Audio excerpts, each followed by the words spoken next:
तबूक के मौके पर ना ऊंट पे बैठे थे, पीछे रह गए। ऊंट सुस्त था, थक गया, चल नहीं रहा था। हजरत अबू ज़र गिफारी रदी अल्लाह ताला अन्हु पहले तो उसे ले गए ये गांव में कि ऊंट बीमार हो गया, उसका इलाज कराया, लेकिन जब वो ठीक ना हो सका ना तो ऊंट वहीं छोड़ दिया। हुजूर सल्लल्लाहु अलैहि वसल्लम के पीछे ज़रूर पहुंचना है मैदान तबूक में। तो जो सामान था वो सारा पुश्त पे रखा और अकेले ही चल दिए, तने तन्हा और पैदल। सामने से गर्द उड़ती हुई नजर आई तो लोगों ने कहा हुजूर पता नहीं कौन आया है। फरमाया तुम्हें नहीं पता, मुझे तो पता है ना, अबू ज़र गिफारी आया है। अबू ज़र गिफारी आए। फिर हुजूर ने फरमाया यमशी वाहिदा व यमूत वाहिदा व युबास वाहिदा।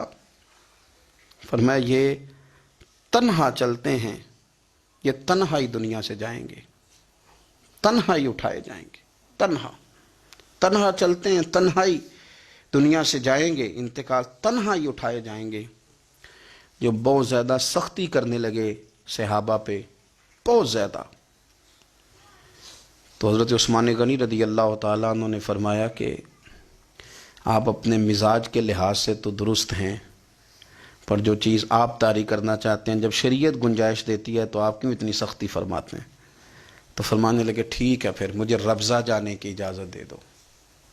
रब्ज़ा एक बस्ती थी, जंगल था, वहाँ कोई आता जाता नहीं था। असी किसे दे कुछ नहीं जला दे तो ना कुछ साडा दर्दी।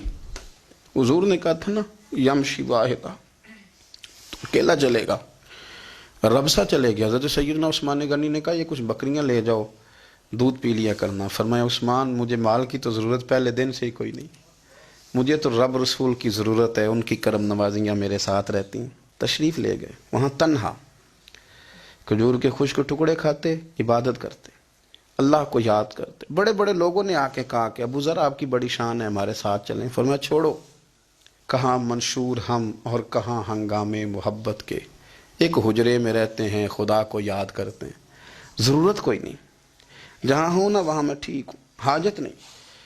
विसाल का वक्त आ गया, दुनिया से जाने का टाइम आ गया, अकेले हैं, बीवी है और बेटी है, जंगल का इलाका है, हज हो गया, रास्ते बंद हो गए, बीमार हो गए। अपनी अहलिया को बुला के कहने लगे अब मैं बचूंगा नहीं, अब जाने का वक्त आ गया।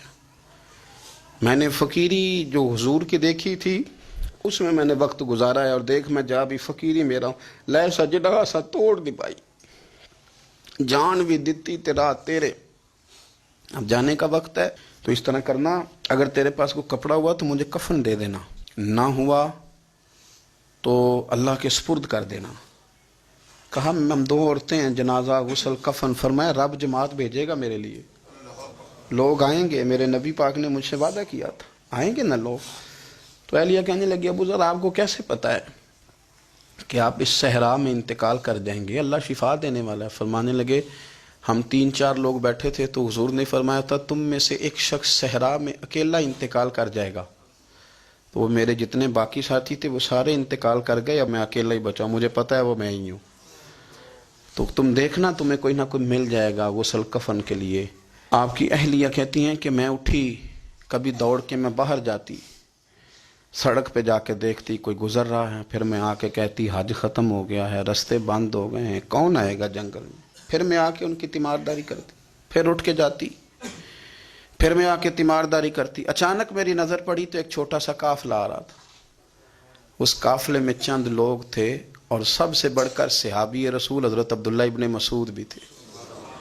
मैंने उनको इशारा किया तो वो दौड़े आए, कहने लगे बहन क्या है। मैंने कहा यहाँ एक शख्स है, तुम्हारी थोड़ी सी ज़रूरत है उसको। तो अब्दुल्ला इब्ने मसूद कहने लगे कौन है बीबी। कहती मैंने कहा कि वो अबू ज़र गिफारी हैं। कहती तड़प के रोए अब्दुल्ला इब्ने मसूद, तड़प के कहने लगे अबू ज़र मेरे नबी पाक का प्यारा, मेरे माँ भी उस पर कुर्बान, मेरा बाप भी कुर्बान, किधर है जल्दी बताओ। कहती मैं ले आई, 4-5 लोग थे वो।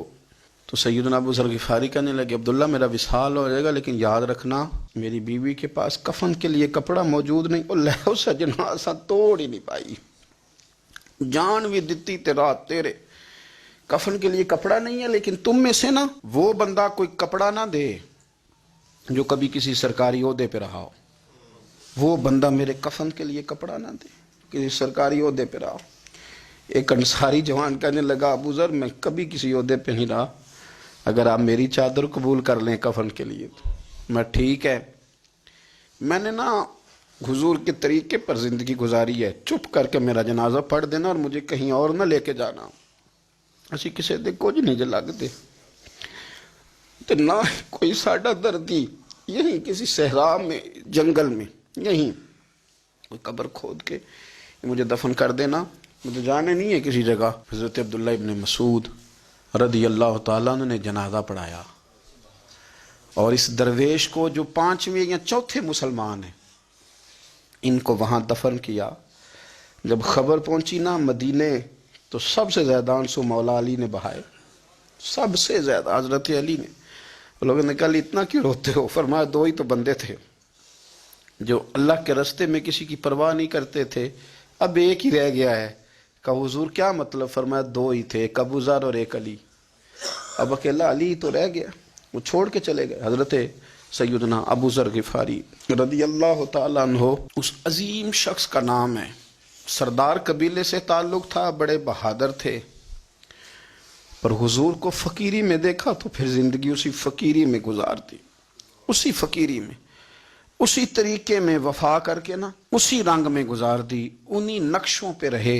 اگرچہ جائز تھا، بڑے بڑے لوگ تھے، حضرت عبد الرحمن ابن عوف بڑا مال تھا، حضور نے ان کو جنتی کہا، ان کے پیچھے نماز پڑھی، سب ٹھیک تھا، پر فرماتے تھے یار میں انکار نہیں کرتا، پر میرے نبی نے فقیری کی، حضور نے ایک وقت کھایا ایک وقت بھوک کاٹی، تم کس طرح بھر بھر کے پیٹ کھاتے ہو، تم کس طرح اتنی آسانیاں دیکھتے ہو؟